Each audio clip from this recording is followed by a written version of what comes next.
didn't know it was gonna be that slow, like you said.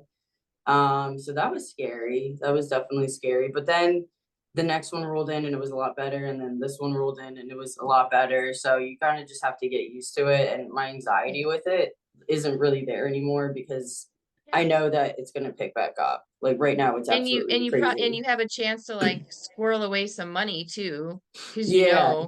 Yeah, for the yeah, rest, so I have like my savings and everything. So yeah. I am good like as far as my bill. Like I live on my own too. So it's like when that first January hit and I was making no money, like I don't live with my parents or anything. So that was like very scary. And I could if I wanted to ask them for help, but like I don't because it's like they yeah, I don't want to have to rely on anybody and they work hard, you know. So Right. So you guys, January, if you're in like retail or service-based businesses, basically save enough money where like if you don't have any clients in January, you can still survive. Like, yeah, yeah, and don't sweat it because it does start to pick up mid-February, it'll start to pick up for you. and I'm guessing like in subsequent years, January will be slower than December, but not completely dead. I don't know that for sure though. Right. I hope so. I know at least for us, like if I think about it like on a percentage basis, January versus December was like a 33% decrease. Mm, So it's not like we didn't have anybody. Um, but then of course, well, you know what, now that I think about it, like if I'm thinking about the trend, sorry, finance lady kicking in, like as I like if I looked at it on a trend line, of course we went way up for December, but then we dropped down to basically like October levels. right. So it's slow for you guys in October too then? It's our first year, so I don't actually know for sure, but we're in Chicagoland, so I can already tell just based on what I've learned this year that um we seem to ramp up all through November and then peak in December and then big drop in January.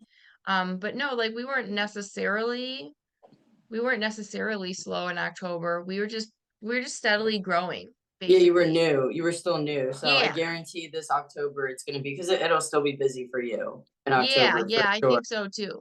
And like I said, next January won't be bad as this January. It'll just be worse compared to raking it Yes. in December. Yeah. Yeah, I think you'll be good, especially because like of your industry. Like for me, it's definitely a bigger decrease than 33% in January because I'm working outside. So there are times where you can't even work because it's less than 32 degrees in New Jersey and the water will Mhm. freeze. So obviously you can't, you just have to focus on interior detailing. But even then some people they're like, well, why would I want to do it now? I'll just wait till Right, springtime, which is fair. So you deal with a lot right. of different objections as far as that goes. Are there detailers that have like garages where they can work inside where like water Yeah, won't freeze? yeah. There's definitely people with like hot water garages and things like that, which is good. I've thought about like opening a shop before, but I like the concept of mobile. Like I feel like that's what's driving people to me is that how different it is. And since I moved into my house in July. If people live in a situation where it's an apartment, they have no water, electricity, they drop it off at Yeah. my house, and it's no big deal. Oh, that's brilliant. That's really nice and like low overhead. Yes, and that's Right. gotten me so much more business because when I lived in my apartment before this house, I couldn't do that. Yeah. So it has brought me in a lot more money. That's smart. That's super smart. Like I love a good bootstrap story. Yeah, yeah. Talk about coming from the trenches.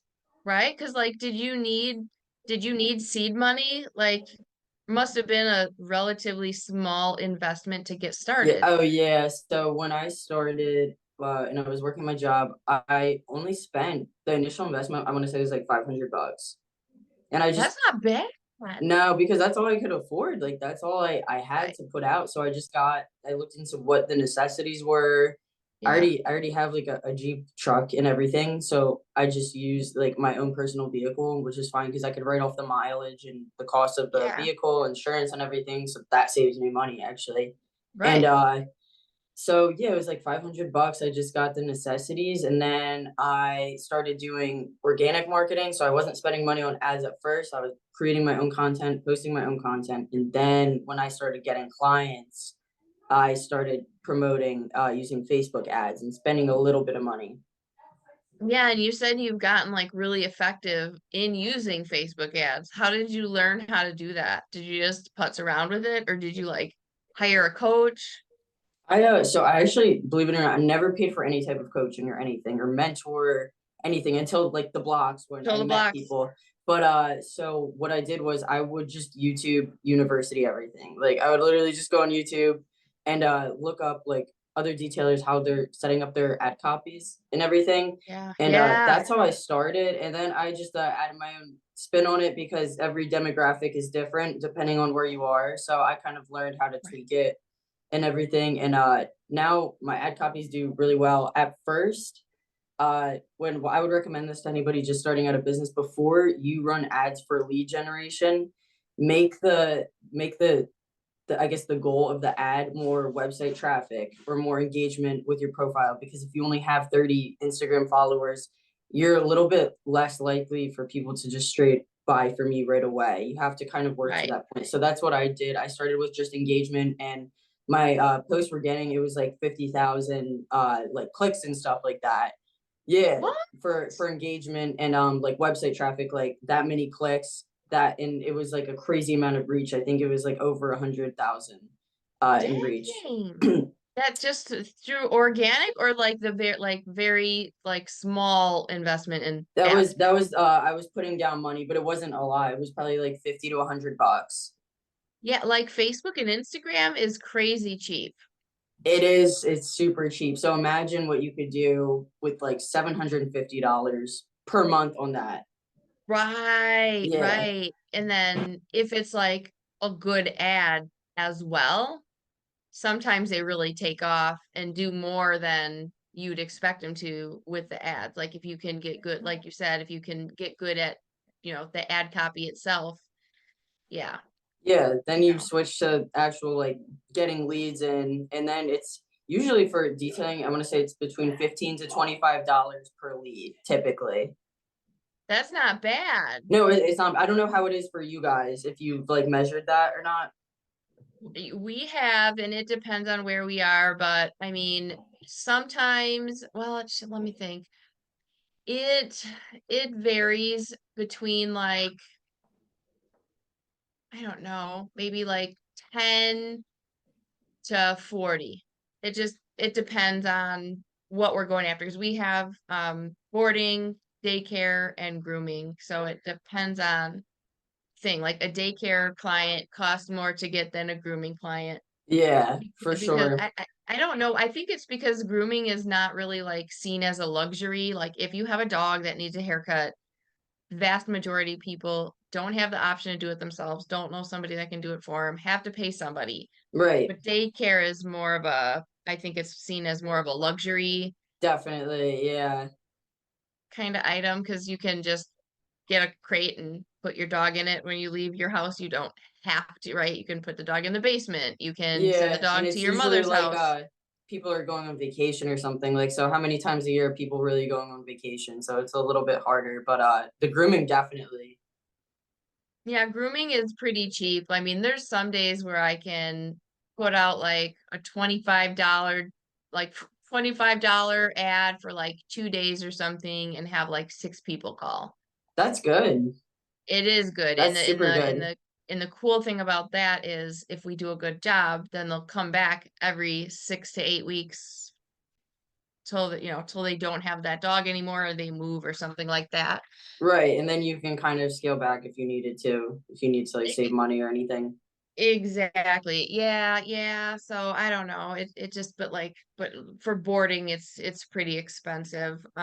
You have to convince someone that you're trustworthy enough to leave their dog with you, their baby, like with you for days at a time where they won't be able to, do you know what I mean? Yeah, See that's them, that's contact that's them. very hard because it's like It is. leaving a child with somebody that you don't know. So I guess just definitely lots of 5-star reviews and comments, followers, all of that, that social presence definitely I matters with that kind of thing. I post it. We do the boarding at my house. Like we don't take more than 5 dogs at a time. And so I do a lot of videos and pictures like this is boarding at Logan's house and it's like a dog snuggling with my kid or something. You know what I mean? Like it Right, looks right. very different than how you usually think about dog boarding. So Yeah, no, that's I think that they would trust somebody more in that setting than just like leaving them in a crate somewhere, you know. we left our dog in a crate one time, like in a traditional boarding facility, and it ruined our vacation. We Oh, felt so guilty.